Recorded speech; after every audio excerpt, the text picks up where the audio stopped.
The New York Post sure thought they had a nice gotcha moment with Jon Stewart with this headline.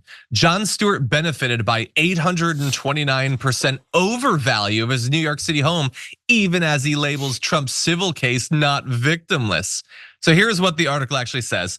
Jon Stewart is facing online backlash after the comedian opined on air this week that Donald Trump's civil real estate case overvaluing his properties was not victimless, when it turns out the price of a previous home sale finds Stewart doing the exact same thing. I want you to hold that in your mind. They're saying it's the exact same thing. Okay, the Post has learned it didn't take long for internet sleuths to look into Stewart's own property history, and they found this overvaluation by a staggering 829%. Okay, so their internet sleuth is Tim Pool, and I understand why. If your source for something was Tim Pool, you would prefer to say the vague internet sleuth rather than identify yourself as allying with Tim Pool. So I get why the New York Post did him dirty like that. But here is what Tim Pool has. So what he found is that Jon Stewart had bought a penthouse in New York, and then years later, he sold it for a profit. And what they're saying is, this is what they said Trump did. Here's the problem with that. That's not remotely what we said Trump did.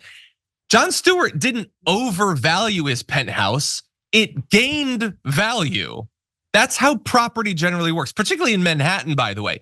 You buy it, years later, people are willing to pay more. That's not overvaluing it, that's valuing it. That's literally the value it has, is what someone will pay for it. And in this case, they paid $17.5 million. By the way, similarly sized penthouses in New York have gone for even more than Jon Stewart did. That has nothing to do with overvaluation. That's just what it's worth. What Trump did is he took property that was actually worth something, what someone would pay for it, and told a bank that it was worth more as the collateral for loans. It wasn't. It was never actually bought for that amount. He simply asserted that it was so that he could reap the benefits in terms of interest rates on loans.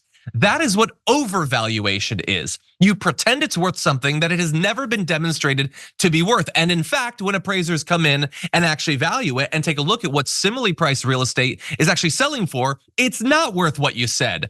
There is nothing linking these two things except that Jon Stewart committed the crime of proving that Donald Trump broke the law and that there were in fact victims. And he did respond. I'll close with that and then we can discuss. He said, OMG, I've been caught doing something not remotely similar to Trump. I guess all I need to do now is start a fraud college, steal classified docs, bankrupt casinos, pay hush money, grab the P word, discriminate in housing, cheat at golf, and foment insurrection, and you'll revere me. And by the way, Trump also tweeted out this New York Post article that doesn't prove at all what it says it does. But Maz, what do you think? First of all, I wish I were Jon Stewart. What a great investment. Yeah, apparently. I wish I would have bought that apartment. Yeah, again, go back to something I said, I think in the first hour, which is like all that matters for a certain part of the population is the headline. So they're going to see the headline and they're going to go, you're going to be in a conversation with one of your friends who's a supporter of the right, and they're going to go, well, Jon Stewart also did the same thing. And you're going to, no, he didn't. He actually bought a house, held on to it, sold it for more. Everyone does that. That's what business is. That's what capitalism is. I'm pro capitalism. I want Jon Stewart to make money off of his apartment. What Donald Trump did was actually fraud, which was, as you said, he elevated the cost of the apartment to get the loan, and then when it came time to pay taxes, he then decreased the cost. I mean, he was just playing left and right. If anything, this internet sleuth should have looked into other real estate developers to see what other real estate developers might have done similar, fraud.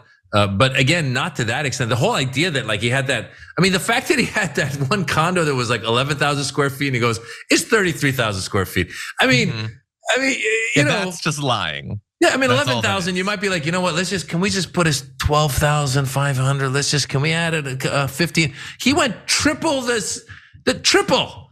I mean, that's the ridiculously of it all. It's like sometimes you see like people that are like a little shorter actors will exaggerate and be like, it's like, it would be like Tom Cruise if you look him up and it goes, he's listed as 6'5". You'd be like, come on.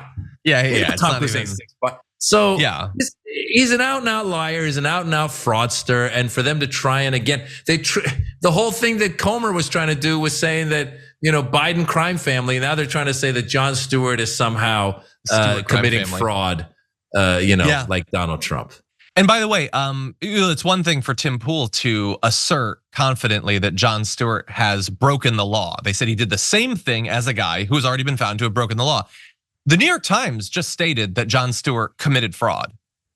That's like the New York Post, you mean? The New York Post, you mean? The New York Post. What did I say? Yeah. You said New York Times. Yeah. Sorry. No, the New York Post just asserted that Jon Stewart committed fraud. Are there not consequences for confidently, with no evidence whatsoever, asserting that a public figure has broken the law? I don't know. I don't think Jon Stewart's going to do anything about it, but he probably could. In any event, he did not do anything like Donald Trump, and it is laughable to try to make this comparison. It shows that you don't know anything about valuation, overvaluation, real estate, or simple logic.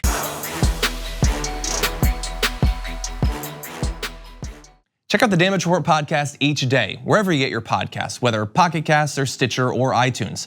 You can join me as I give you the news and stories you want, with a range of co-hosts and interview guests jumping in on the fun each day. Again, that's the Damage Report, wherever you get your podcasts. And if you get them at iTunes, don't forget to rate and review. Sometimes I'll read them live on the show.